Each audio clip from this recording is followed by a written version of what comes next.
Hell in a Cell 2022 is turning out to be the worst and most lackluster pay-per-view card I've ever seen WWE produce. But when come Friday Night Smackdown, maybe things will change.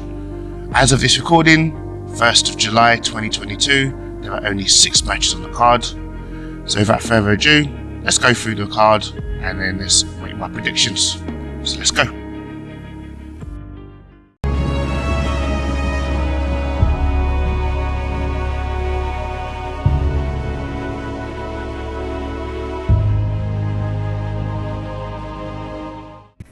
To get all updates on what videos I'm due to come out next and when they're due to come out, and just to follow me in general, you can follow me on Twitter at Manlykefresh, www.twitter.com/Manlykefresh. So, all matches that are on this card thus far are only from Raw, which I find very bizarre.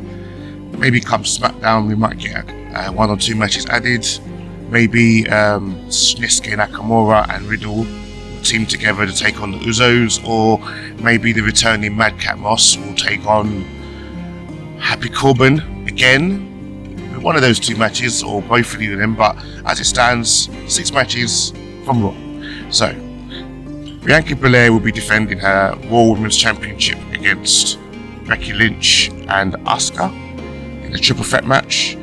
And now, considering Asuka won the number 1 contendership match to become the number 1 contender by defeating Becky Lynch, I don't know why they've added Becky Lynch to the match. It's almost as if like WWE doesn't trust that Bianca Belair and Asuka will have a good match, so they just inserted Becky Lynch into it. It's like when Ronda Rousey and Becky Lynch were meant to fight for the Raw Women's Championship at WrestleMania a few years back, and they just inserted Charlotte Flair into it to make it a bit more compelling. Maybe they thought that, just like in this case Becky Lynch, Charlotte would be needed to help carry the match, which I think is quite disappointing really. They don't have no faith in their women's division, but I predict Bianca Belair will defend and retain her championship, possibly by pinning Asuka and then taking Becky Lynch out of the equation for a while.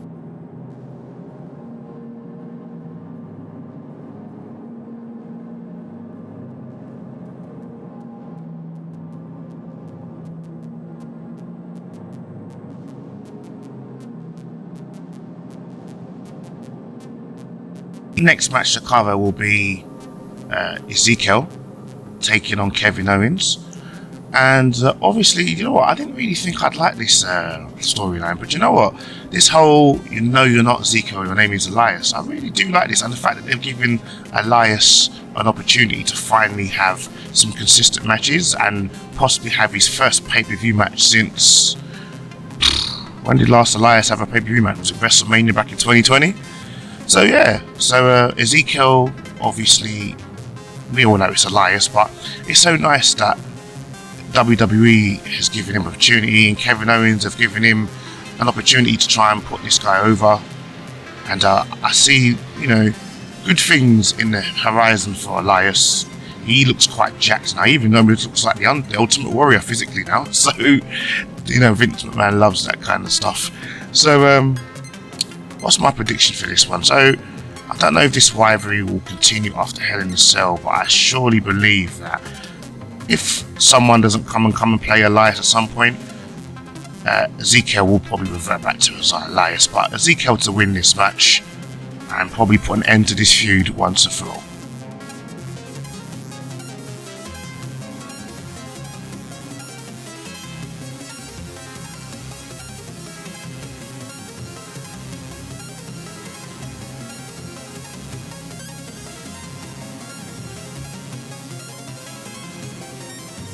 It's no secret that I do not really like Austin Theory in this case, but Theory has been added to the cards this past Monday on Raw to defend his United States Championship against Mustafa Ali, and obviously this come about with the whole issue that Mustafa Ali has a problem with The Miz, has a problem with Theory.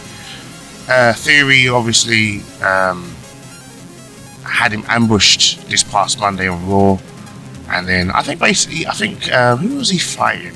I can't remember. I think Mustafa Ali was fighting Tommaso Ciampa, and Theory got involved, attacked him, got disqualification. Mustafa Ali won the match, and then right afterwards he challenged Mustafa Ali to a United States Championship match, which obviously Theory won. And then Theory then got told by Adam Pearce that WWE officials and Vince McMahon said, why don't you try this again when my man is fresh at Hell in a Cell? But I don't think Mustafa Ali will win this match. It will be a good match, but I think The Miz will interfere, setting up a rival between The Miz and Mustafa Ali moving forward.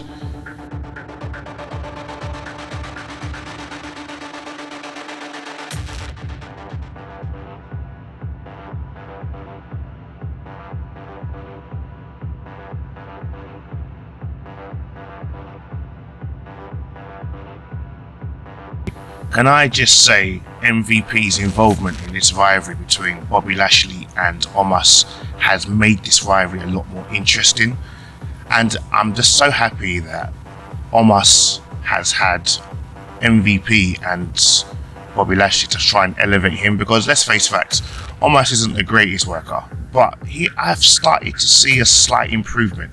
So this time around we're going to have MVP teaming up with Omos to take on Bobby Lashley in a 2-on-1 handicap match. So obviously, as the record stands, it is Bobby Lashley who won at WrestleMania Backlash, Omos won. Then on Raw, Bobby Lashley won because he was inadvertently thrown through the cage by Omos. So I feel like this time moving forward, and this needs to be their last match, because really and truly it has been okay, but I think we've seen enough of Omos taking on Bobby Lashley. Now this is a 2-on-1 match. I think Omos needs to destroy Bobby Lashley, and then probably MVP will probably get the pinfall just to add salt to the wounds. Then only thing now is, if he doesn't fight Bobby Lashley anymore, who's Omos going to fight now? Because really, a man that size needs a challenge. So for now, Omos and MVP to win this match and put an end to this rivalry once and for all.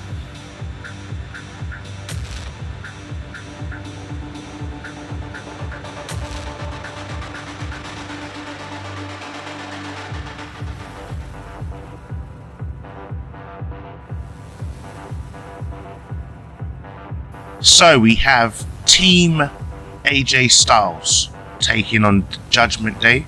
So Judgment Day is in Damian Priest, Edge and Rhea Ripley, taking on Finn Balor, AJ Styles and Liv Morgan. So I don't know if any of you guys follow WrestleMania. WrestleMania is one of my favourite YouTubers, and I follow him on Twitter. He made a tweet about last week, I think, that stated that this will be Finn Balor's first pay-per-view match since 2021. That is unbelievable. I think that's when he took on Roman Reigns for the Universal Championship and lost. That's shocking.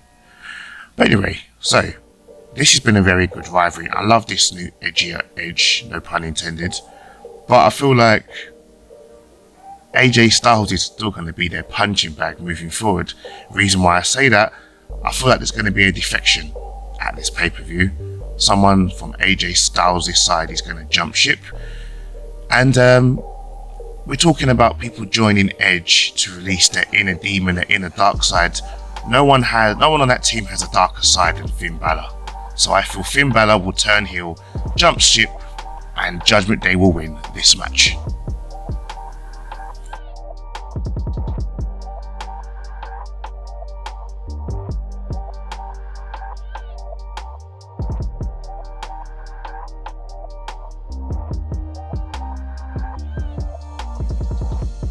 And now it's time for the main event, which I believe will be the main event. It will be the American Nightmare Cody Rhodes taking on Seth freaking Rollins for the third time in a Hell in a Cell match. So, you know what? I have to give it to WWE. When WWE gets a rivalry right and gets the right level of momentum going for a rivalry, they get it bloody right. And I tell you, these two have had possibly one of the best rivalries this year so far. And Cody Rhodes has only been back for what 2-3 months. So obviously so far Seth Rollins is absolutely obsessed with defeating Cody Rhodes, because obviously the last 2 matches they had, WrestleMania, Cody Rhodes beat Seth Rollins, and Seth Rollins' excuse was he wasn't prepared because he didn't know who he was fighting. And obviously they had a rematch at WrestleMania Backlash, which was the match was even better than their first one, and obviously Seth had Cody on the ropes to the point where Cody had to use a schoolboy roll-up to get the win. So Seth now has been doing everything in his power to sabotage Cody Rhodes, cost Cody Rhodes his United States Championship match against Theory a few weeks ago. Has been attacking him with The Miz last week or the week before, and this past Monday he made a promo talking about how this is his house, he doesn't want Cody Rhodes here. But let's face facts, Cody Rhodes, he's here to become a big time player. So Cody Rhodes are going to make this rivalry 3-0, and I think this will be the last match that they have together, hopefully.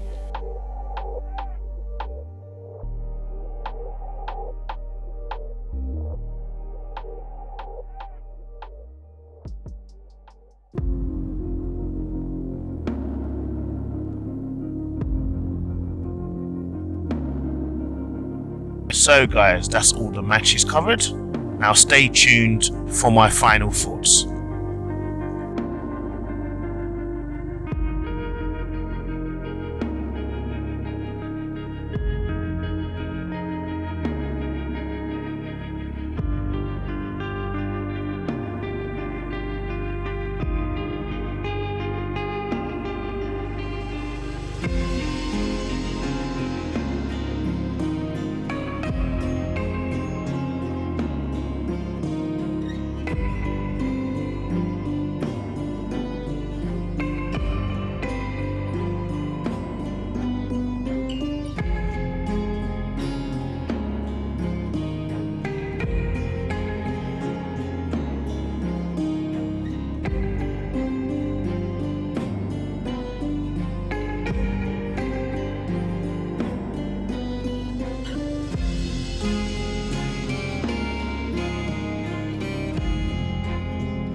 Ladies and gentlemen, we have reached the end of my prediction video, so please make sure you like, share and subscribe to my YouTube channel.